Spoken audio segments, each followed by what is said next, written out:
Creating a PayPal account without a phone number may be possible, but it's important to note that PayPal may require a phone number for verification and security purposes. Here's a guide on how to create a PayPal account without providing a phone number. Sign up. Go to the PayPal website and click on the Sign Up button to begin the account creation process. Choose account type. Select whether you want to create a personal or business account based on your needs. Fill out form. Fill out the registration form with your personal information, such as name, email address, and password. Skip the phone number field if possible. Verify email. After submitting the registration form, PayPal will send a verification email to the email address you provided. Follow the instructions in the email to verify your email address. Complete setup. Complete any additional steps required by PayPal to set up your account.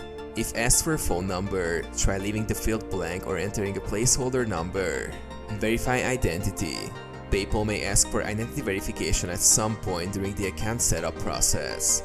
If phone verification is required, consider reaching out to PayPal customer support for alternative verification methods.